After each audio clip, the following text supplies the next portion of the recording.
Yeah, I am a living, breathing testimony. I would not be the same person that I am right now had God not shown up so faithfully. Yeah, I was down, but now I'm up. Hello, beautiful people. This is part 2, a series that I'm doing to share with you guys some of my testimony and the things that God has done personally in my own life.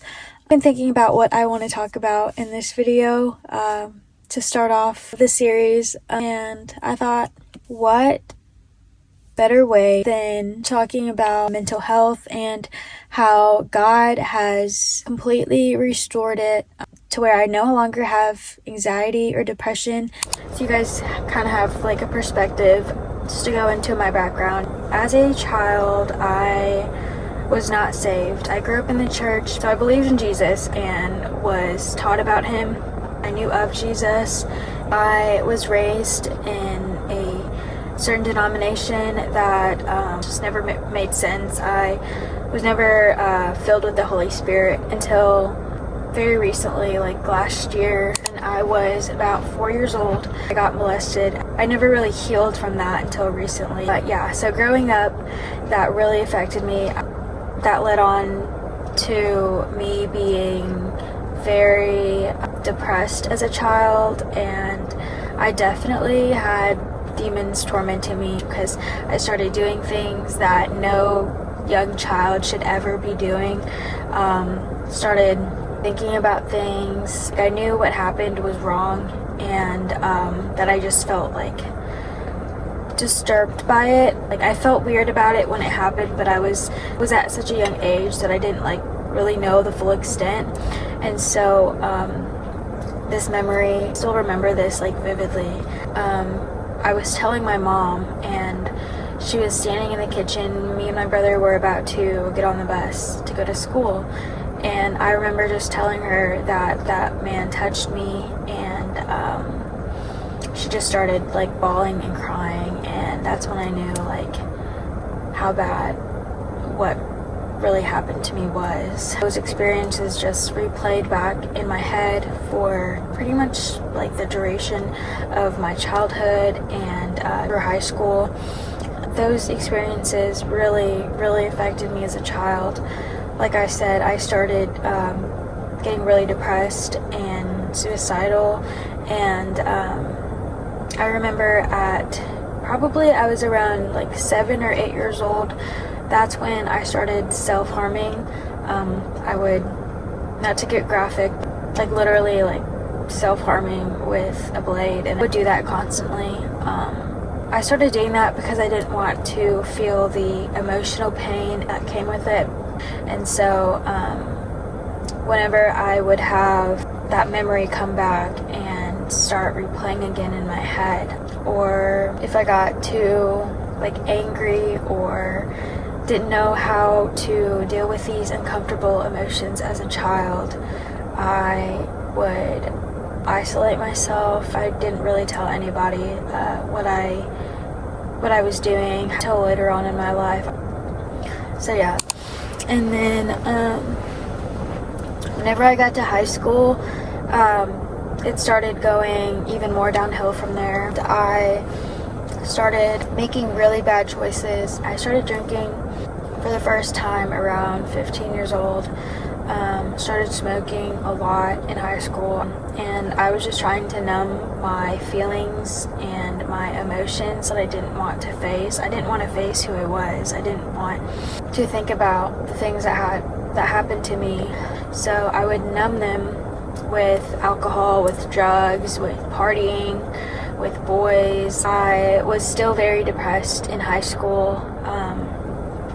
I admitted myself into a mental health facility, Crosspoint. Yeah, because it was that bad. I literally felt like I was losing my mind, and I didn't know what was wrong with me. My parents didn't know what was wrong with me. No one around me, like really, I felt like they didn't understand what I was experiencing because it was just so bad. Like I was so unhappy and unsatisfied, and I couldn't figure out why. Like perspective wise, I had everything. Like I had the friends I had, the boyfriend I had, like such a good life. And you know, everyone goes through things, like things happen in life, but like from a like greater perspective, like I really didn't have anything to complain about, but I was still so tormented inwardly, and I didn't know why. So I committed myself to Crosspoint, and then that's where I was diagnosed with depression and anxiety. That's what a doctor, a psychiatrist, diagnosed me with. I was put on medicine, and I didn't want to take them because I was still thinking about, still traumatized over what happened to me. Until I got deliverance, I would not be able to think about those moments and not cry and not get depressed. And there was a lot of things too that added to why I felt the way that I felt. But a huge one, I feel like the root of it all was trauma. So that's why I stand so hard on deliverance and letting Jesus heal you when you're hurt and trauma, because when I didn't let him do that, when I didn't even know what that was, it would still come back. It didn't matter how much medicine I got put on, it didn't matter how much therapy I went to, I was still traumatized and hurt by the abuse. Jesus delivered me, and now I can stand here and share my testimony with you guys without feeling like so hopeless over the awful things that were done to me and to many other people too as well. I know a lot of people personally that have been through that same situation, and like, please, please, please let Jesus heal you. If you want Jesus to deliver you, he will do it. He wants us to experience this life that he's given us to the fullest. Deliverance is so important to walk out this faith walk. That concludes part 2 of this series, Just Wait Bro. I wanted to share this very brief summary of my life and my mental health because I feel like it's a reflection of waiting and trusting God to completely restore me. I would not be the same person that I am right now. I would not have the same freedom and joy and peace that surpasses all understanding had God not worked in my life, had he not shown up so faithfully. And he's so amazing. Like I waited my entire life to be healed and to know what true peace was, because before coming to Christ, before getting saved, I thought that I would have to feel like a dark cloud was constantly hovering over me and that I would never get to experience true like peace. Had Jesus not swept in and saved me by grace through faith in him and reconciled me back to the Father, then I could not stand here right now and tell you guys how, by the grace of God, how much my mental health has changed and been restored. You guys, I have done it all. I was so deep into the world.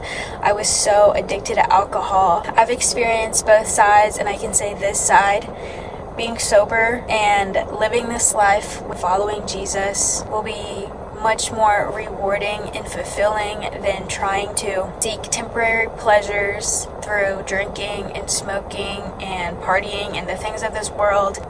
The temporary happiness, quote unquote, because it's not actually happiness, that didn't actually help me, that didn't actually make me feel better, because I would still be left to face the things that I was running away from. So I pray that this encourages you guys to seek the Lord and let God do the work and not go to the world and try to replace healing, so that you can experience the fullness and freedom that he has to offer. He can and will heal any trauma and pain in your life. I am a living, breathing testimony. I'm standing here today by the grace of God. Anyway, that's all I have to say. Bye, guys. Talk to you later. Yeah, I was down, but now I'm up. God's goodness and faithfulness